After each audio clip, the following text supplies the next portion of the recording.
afternoon. To our honorable guests, I would like to invite you to put your hands for the interpretation. Thank you very much. Добро утро, уважаеми дами и господа. Good morning, ladies and gentlemen.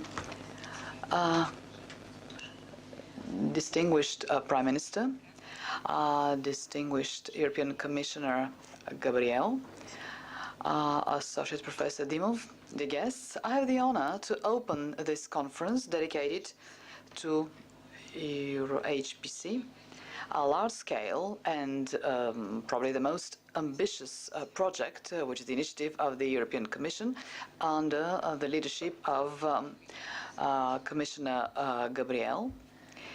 This initiative, under the Bulgarian presidency of the Council of Europe, is something that we are working very hard on to make the initiative operational by the end of the year. The HPC project will bring Europe, and this is our common ambition, to bring Europe to the top 10 countries of HPC, and this is something that we have the chance to implement for the very first time. Before I turn the floor to our guests, I would like to explain that this is not only an initiative that would require huge investment, but it will have a huge impact on all of us, on the people and on the economies, and it will bring impetus to Bulgaria, and it will be a great opportunity for Bulgarian SMEs to make their own academic contribution and develop new skills and knowledge for the new generation of young scientists. Now, allow me to pass the floor to Commissioner Gabriel.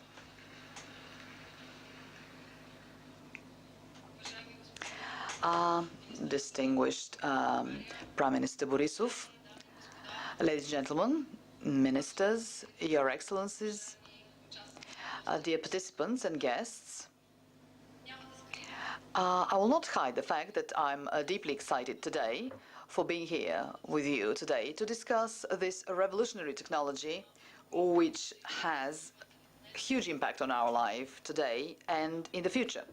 The HPC supercomputers. I would like to thank the Bulgarian presidency of the Council of the European Union and of the Prime Minister himself for his commitment to organize this event along with the European Commission that will serve as a platform for debate, and the main focus will be how HPC will contribute to the digital future of Europe, and what is the role of HPC for the people and for the enterprises. I would like to thank the Prime Minister of Bulgaria, Borisov, for being here today, which sends a message that Bulgaria is ready, Bulgaria has the potential and the desire to be a leading driver in achieving this common goal, European HPC.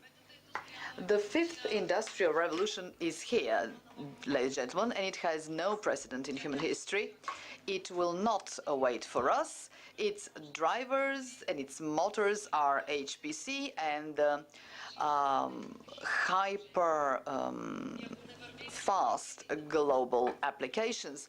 And if we don't keep up with this pace, Europe is at risk of being behind its competitors from other continents. This is why this conference is so essential, and I'm very happy that it is held in my home country, Bulgaria.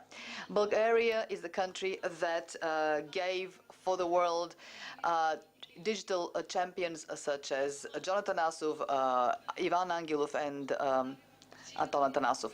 So this conference will present our efforts at European level in support of HPC, which are strategic priority in the policy agenda of the European Commission. I'm convinced that many of you are aware of how important HPC is for the development of science and industry, and of bringing Europe back to the leading position.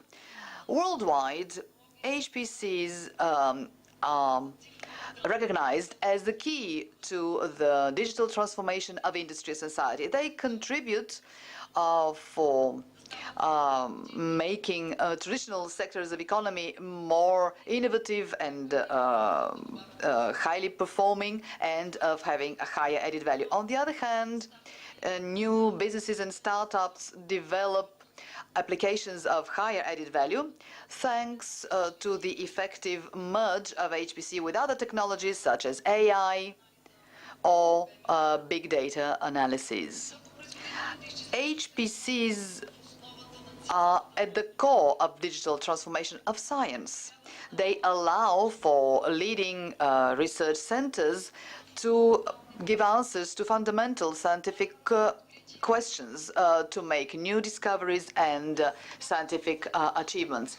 Nowadays, over 700 scientific applications count on HPCs.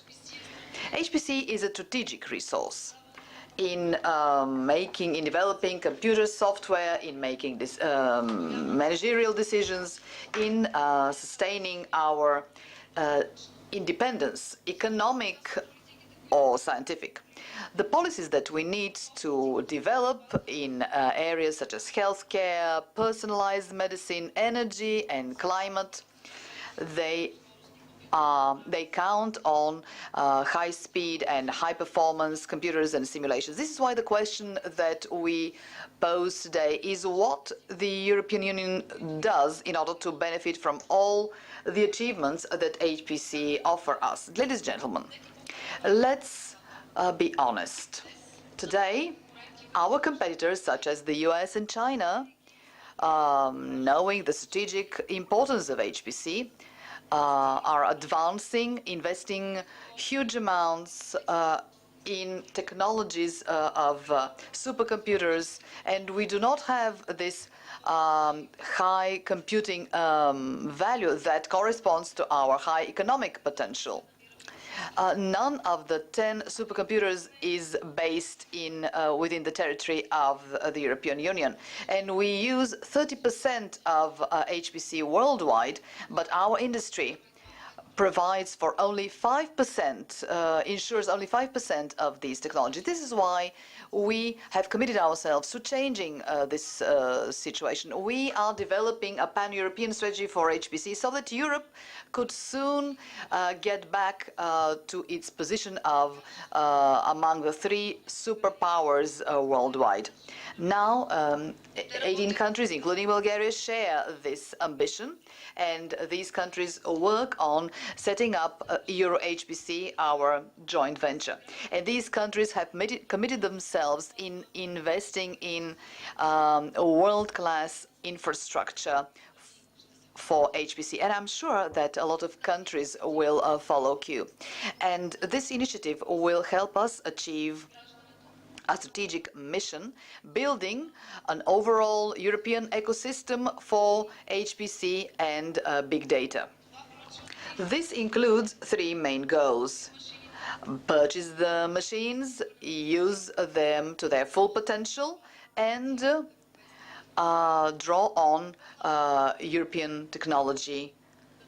What does this mean? First, to acquire HPC of the world class and set up HPC services that are accessible to a large variety, a large range of users, from the academia and SMEs and the public sector. Second, to have supreme achievements in HPC by working for developing digital skills. And third, establish our own proprietary, independent, competitive HPC technology and delivery system, including the future quantum technology.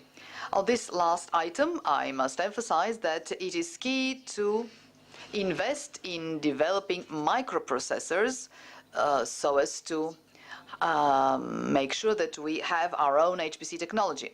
Only a month ago, we selected the consortium, the European Processing Initiative, that will soon launch a processor of dramatically great features. This will allow key competencies in developing and designing high-quality chips be retained in Europe. HPC will be at the core of the development of our future exaflops machines, and this will support the growth of industries such as automobile manufacturing. By having microprocessors, on the other hand, we should be sure that these machines will be accessible and well known for users. Having said that, I find it extremely important to continue working very hard along with the Bulgarian presidency for setting up pilot excellence centers that will facilitate the access of the industry, the academia, and the public administration for the services offered by high technology. Allow me now to delve into the issue of our joint venture and of the next steps. First of all, the discussions in the Council have made progress, and I hope that Euro-HPC, our joint venture, will be approved by the end of this year. I would like to thank the Bulgarian presidency for the efforts invested and for the good work that we did together. And I'm convinced that prior to the end of the Bulgarian presidency, more progress will have been attained, and there will be a positive position of the European Commission. And let me emphasize that there is a special benefit that supercomputers will bring to Europe, because it's for everyone. For the industry, for the SMEs, for the science and research institutions, and for the public sectors in all EU member states, especially in those that have no center or national infrastructure in this sphere. You may wonder how this will be achieved and what the specific benefits will be. Just think for a while about the major scientific challenges to understand the human brain. This is our European response to the challenge. This project cannot attain its ambitious goals without having access to the interactive, high-performing computers of world class that are required for the simulation and visualization of this massive data that is contained in the human brain. We have with us Professor Catherine Aust, and this is a great honor for me to have her here, because she will bring the European expertise, and she will indicate how helpful the HPC can be. And thanks to the experience gained in Europe, we can make advancement in diseases such as cancer, diabetes, and autoimmune diseases. But all of this is achievable only if we work together. No single EU member state has the financing required to acquire exaflop capacity and develop the ecosystem required, competing with China, US, or Japan. The risk is that if we do not act swiftly now, the data developed and released by the European research sectors and industry be processed outside of Europe, making us even more dependent on computing carried out outside of Europe. This, in the long run,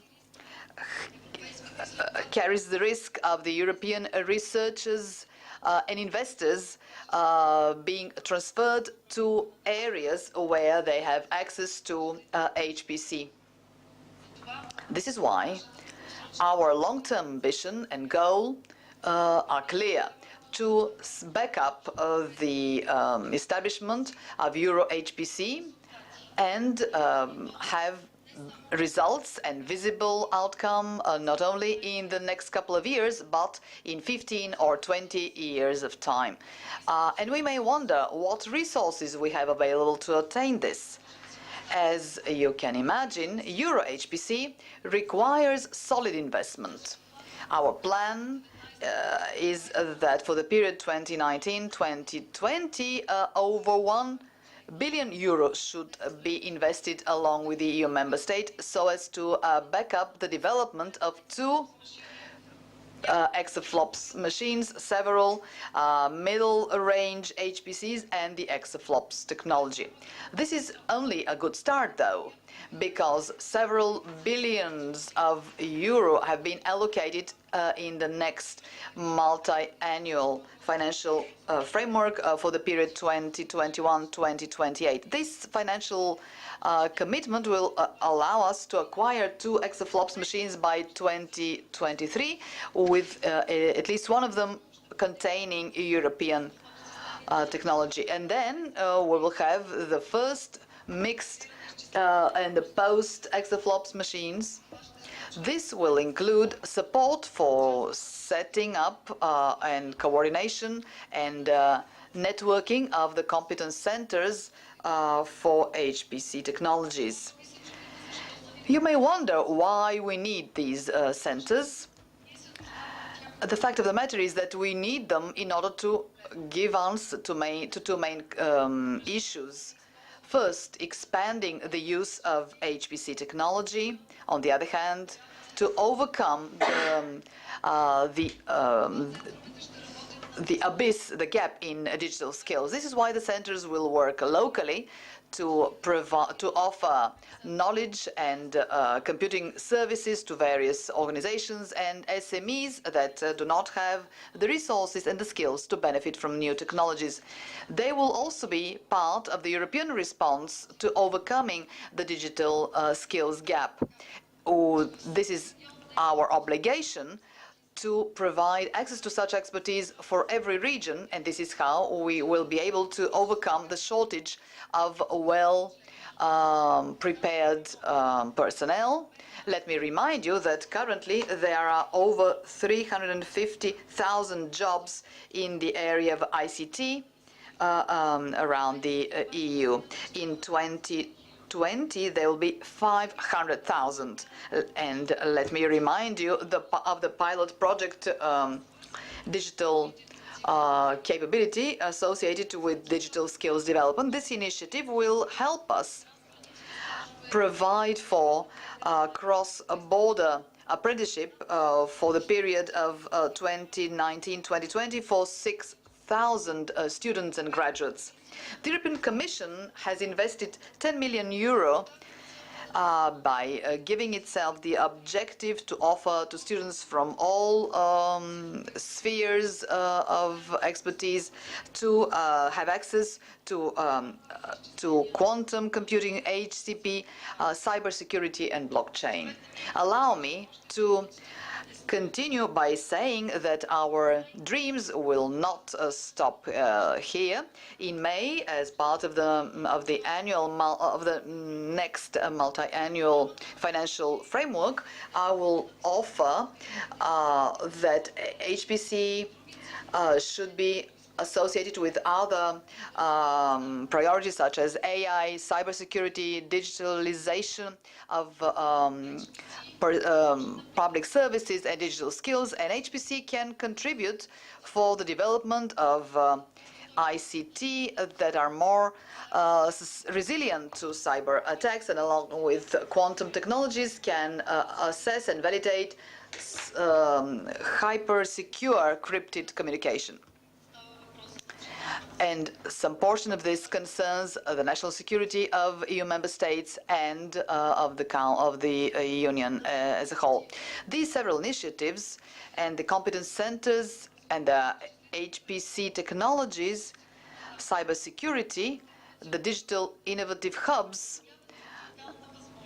are a unique possibility for Eastern Europe to make a step forward and benefit from the advancement of these key technologies. And we should utilize all these advantages Europe is a world leader in research parallel coding, and Bulgaria could benefit from its long-term experience and traditions in HPC and their applications, and perform a key role in Eastern Europe and the Western Balkans in key areas such as genomics, weather forecast, biomedicine, material knowledge, molecular dynamics, and new medication trials.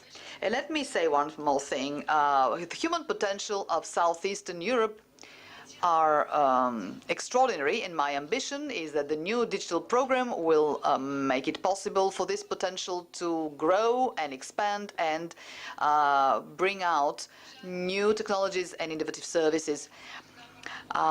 Dear Prime Minister, dear ministers, ladies and gentlemen, there were alternated periods of enthusiasm and disappointment over the past decades. Now we are in a period of advancement, and we can back it up with success stories. I truly believe that with your support, we will be able to achieve the joint venture, will make it the joint venture Euro HPC successful. This is a very ambitious European initiative, but I'm convinced that we have the potential to implement it, and I call upon you to join forces and achieve our common goal, and that is to bring back the leading position for Europe in digital economy. Thank you very much. I wish you very fruitful discussions, and I look forward to being part of them. Thank you. Thank you, Madam Commissioner, and thank you for making us part of this ambitious European plan. Ladies and gentlemen, I have the honor now to pass over to Prime Minister of Bulgaria, Mr. Boyko Borisov.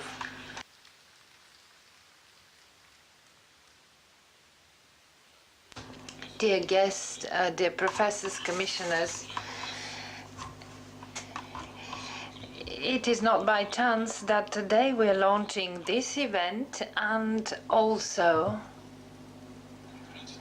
the conference on digital training of young people under the auspices of Vice Prime Minister Donchev.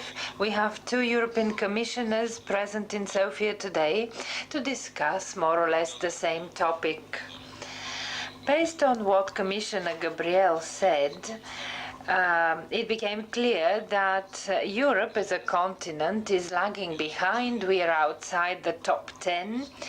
And the leading economic countries, China, US, and Japan, are the countries that are in possession of these supercomputers, are the countries where they have smart cities and smart urban and transport, air transport and railroad transport without human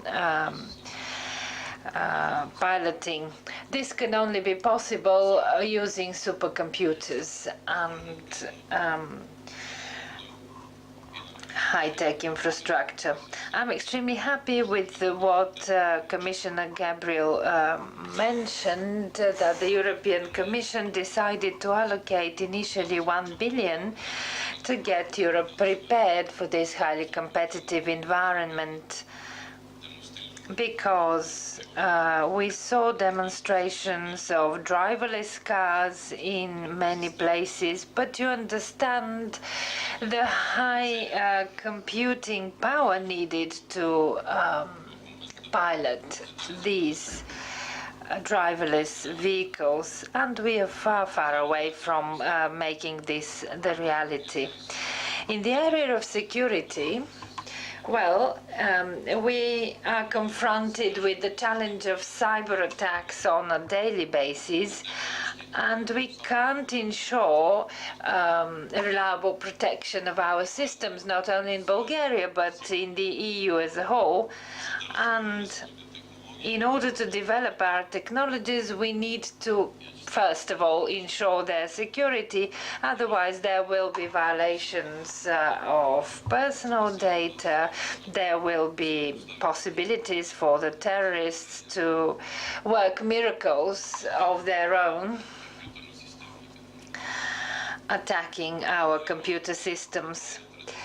Bulgaria has long-standing traditions in this area, and I believe that it is an equal member of all these family of countries. In the US, in China, in Japan, they invested in high-performance computing technologies, in space technologies and programs. Back then, however, we learned how to do treatment plants. We replaced railroad infrastructure here on the Balkans. We built highways. There are even Balkan countries that don't have even one highway in place. So, as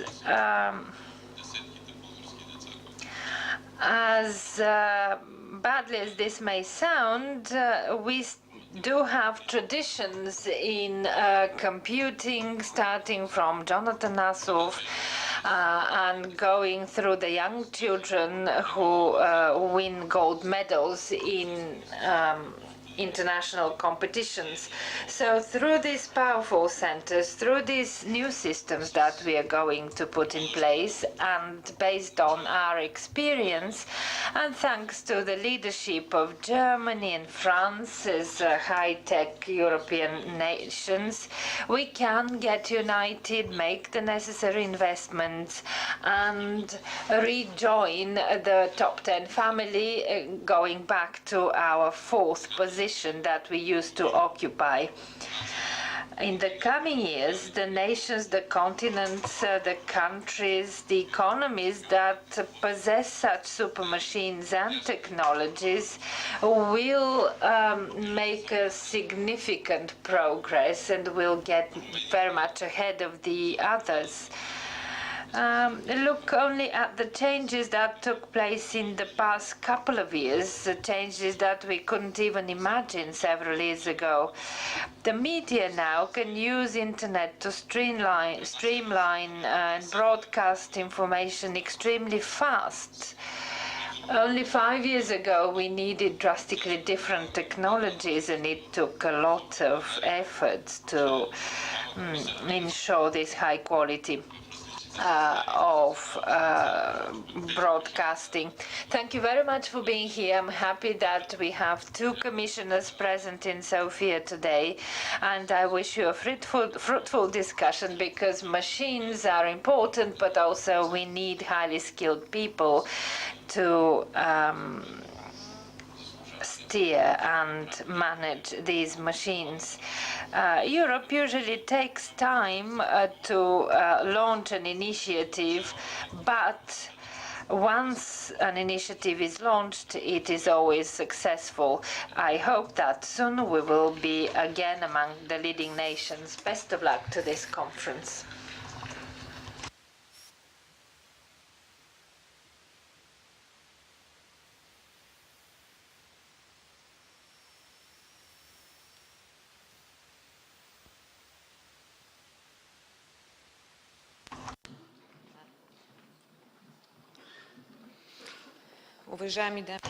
Ladies and gentlemen, we heard some inspiring words from Commissioner Gabriel and Prime Minister Borisov.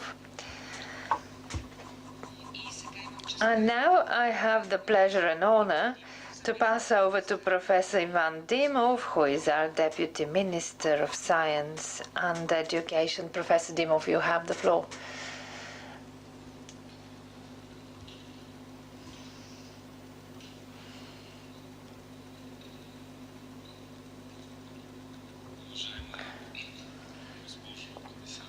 Dear Commissioner, Madam Gabriel, dear Ministers, ladies and gentlemen, I would like to welcome you to this landmark conference in the calendar of Bulgaria's presidency of the Council of the European Union. Today we have the opportunity to discuss some of the priority topics of our presidency of Bulgaria and of the European Union. I would like to stress an interesting fact that is very relevant for Bulgaria. According to statistics, the ICT industry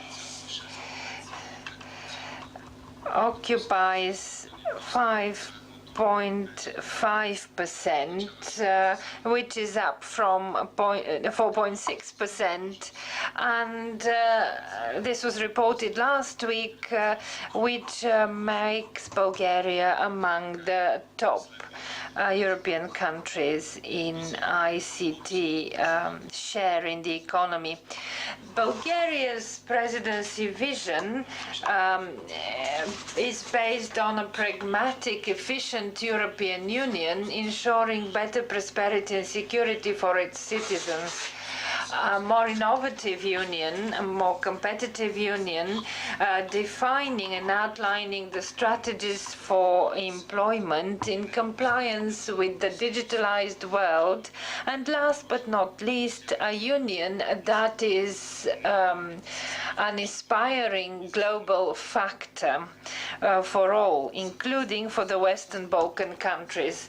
Our joint efforts with our partners from the Western Balkans will contribute to improving the access of our scientists to international research networks, to higher transnational funding, and as a result, to a more efficient Bulgarian scientific and research system that will bring about faster and better results to the benefit of the society and the region. The joint scientific breakthroughs achieved by Bulgaria together with the Western Balkan countries serve as a basis for joint participation in EU scientific programs. The higher competitiveness of the region and Europe against the backdrop of the single digital market, the high computing capabilities have to do with creating an adequate environment for developing a digital society. What this means is that we need to make sure that we use efficiently ICT in e-learning, e-involvement, e-health, e-government. The main priority areas to achieve smart and inclusive digital growth by 2025 have been selected in such a way as to ensure balanced support of the supply and demand for ICT and gaining sustainable social and economic benefits from applying ICT. We can point here to the need to develop an adequate framework for the digital services and better access to them, developing digital economy and ensuring a good potential for its growth, increasing the digital competencies and skills, providing efficient and high quality e-government services for the businesses, the citizens and the public administration, ensuring a secure cyber ecosystem, tackling the challenges of cybersecurity, internet management. In this respect, high performance computing is a key element in the strategy for the single market, together with the cloud technologies and the big data and the Internet of Things. We can stress progress here in key areas such as the setting up of the European HPC community. In order for us to have a leading position in the area of HPC, our policies and initiatives should be based on coordination and on expanding the scientific and industrial access to supercomputers, such as access is provided, for instance, by the PRAISE project. Dear colleagues, I would like to stress that we have among us here the leaders of the main leading European projects in high performance computing. It is our great pleasure that this event takes place, namely here in Bulgaria, in Sofia, under the auspices of Prime Minister of Bulgaria and Commissioner Gabriel. I believe that this will serve as an additional impetus for more proactive participation on behalf of the leading Bulgarian businesses, institutions, and research institutes of the Bulgarian Academy of Sciences in this process. I believe that we are making a step towards better cooperation with the countries from the Western Balkans to work better and closer together in research and achieve more progress in high-performance computing. And this will contribute to our successful presidency of the European Union. Thank you. Уважаеми професор, Distinguished Professor Dimov, thank you for this inspiring speech. I can only add, having heard your ambitious words and plans, but also realistic and achievable goals, as we heard from Commissioner Gabriel and the Prime Minister. It will enable us to be a bit more ambitious and proactive at the national level. At the next programming period, as we heard, will have many important directions. We have 2 more years to go for the Horizon 2020, and there are very good strategic elements that will be beneficial for us, and we can find our place as being the uniting factor for the region, and we will be it's advisable to set up new connections and build new centers and more inclusive networks within the European Union. Ladies and gentlemen, thank you for your attention. And according to our agenda, we can now break for coffee.